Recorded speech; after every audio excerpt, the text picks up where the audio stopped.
All right. It's always a challenge to get a video put together, edited, and put out. So forgive me if this is kind of raw. But what we're finding is a lot of people have confusion about this audit, this legislative audit that came out.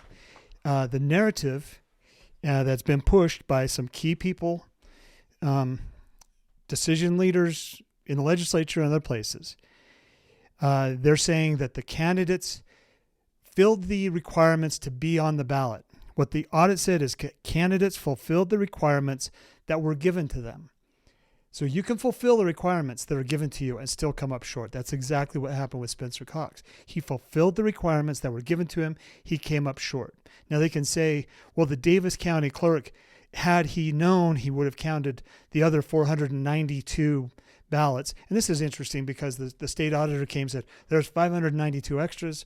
The legislative auditor said, there's 492 extras.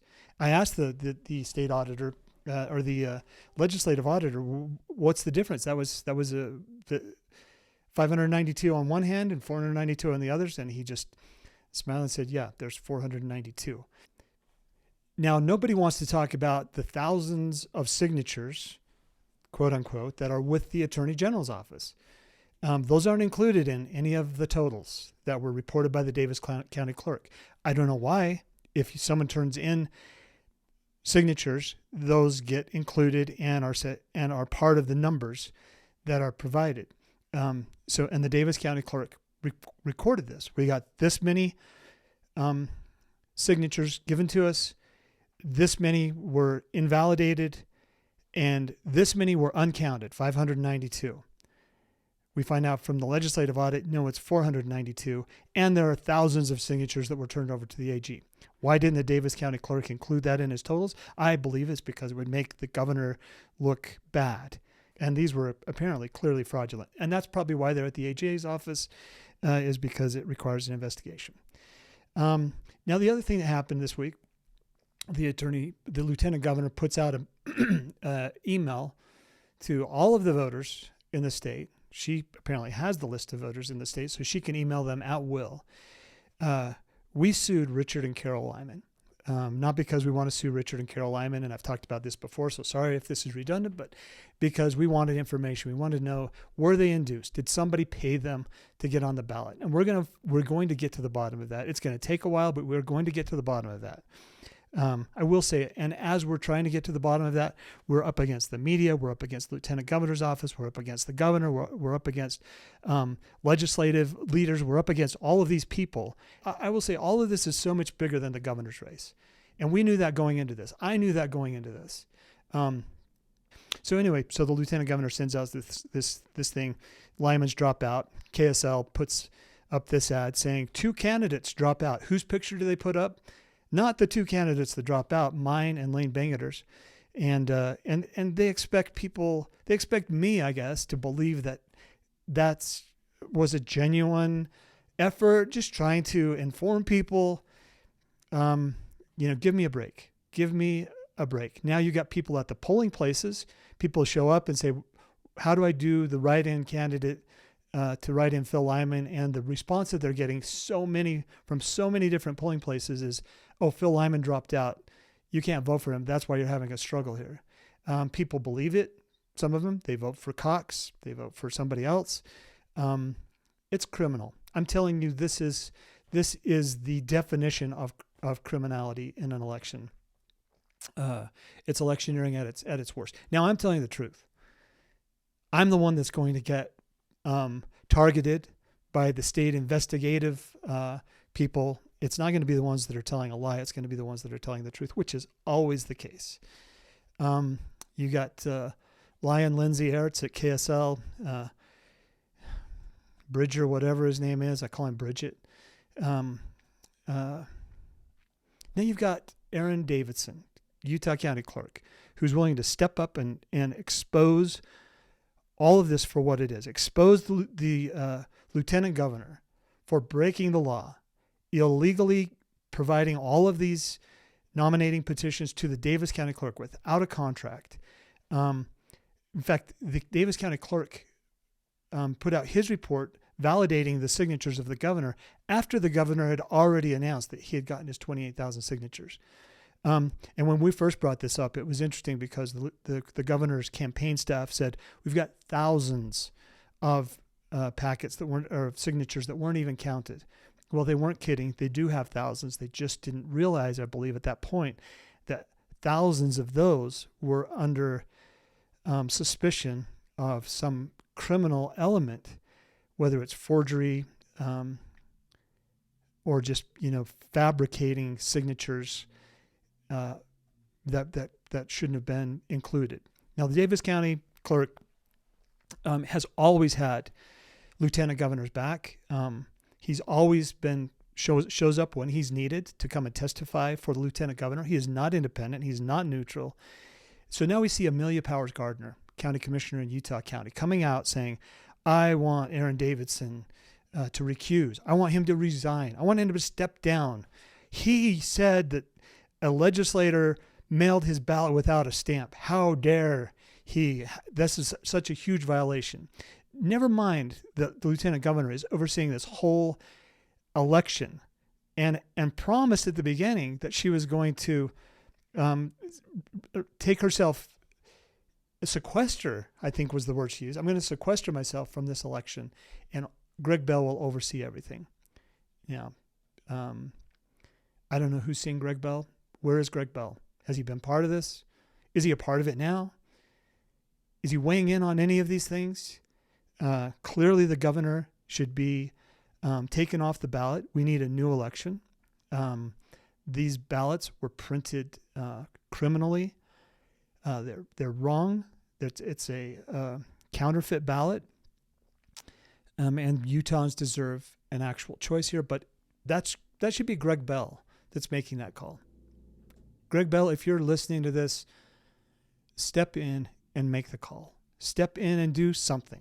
Show that you are still present with the cognitive ability to do the job that the lieutenant governor said that she gave you to do. I would love to see that. Okay, so Spencer Cox lost at convention. He lost on the signature gathering. I believe he lost in the primary, and I'd love to see those records as well.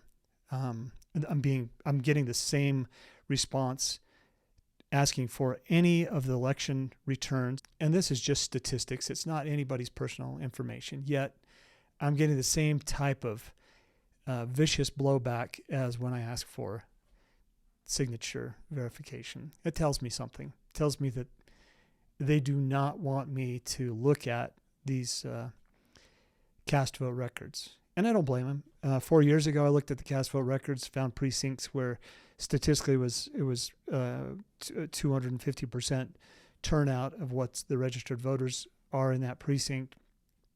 And the response to that was that no one must ever look at cast vote records again.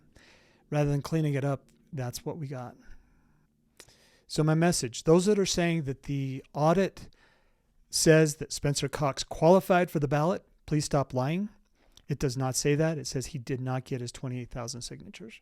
There's a 3% chance in the statistics, a 3% chance that he did. So at the very least, order a forensic audit of all 28,000 signatures, and let's see what he got. Now, in the meantime, packets have been turned over to the Attorney General. Other packets were turned over to the Lieutenant Governor. So I don't know that this is even auditable at this point. I wouldn't believe what comes out of an audit. If I was an independent auditor and was asked to look at this, I would have to say I can't give a decisive opinion because there has been no chain of custody on these nominating petitions, and I don't know what's real and what's fake. And I know that there's inherent risk that someone is cheating. So, and that they would cheat further, and that they would try to deceive an auditor or anything else. So we've got a problem. And you know it, I know it, they know it, they know that we know it. Another narrative that's out there is that we've lost all of our court cases. That is not true. We sued on the Don Epson signatures. We were told we can't have those because it's under an active investigation. and that we have to wait until that investigation is completed. And then that investigation was turned over by Washington County to the Attorney General's office, which could very well be the case. We were told on the Spencer Cox signatures, we did a motion to expedite because we felt this was in need of a quick decision. The judge denied our motion to expedite, said we've shown no harm and no urgency on this matter.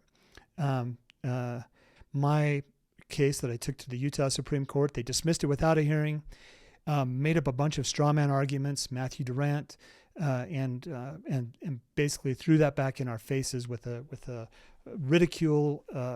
At the same time, again, it says a lot about the judiciary when, rather than just issuing a decision, they have to also include a vicious rebuke of the people who filed an honest question.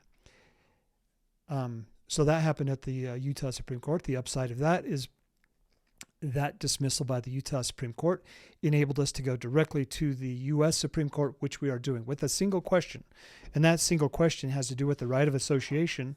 The case was already decided in Lopez Torres versus the New York State Board of Elections. And we are asking the question, does the political party have a First Amendment right to the right of association?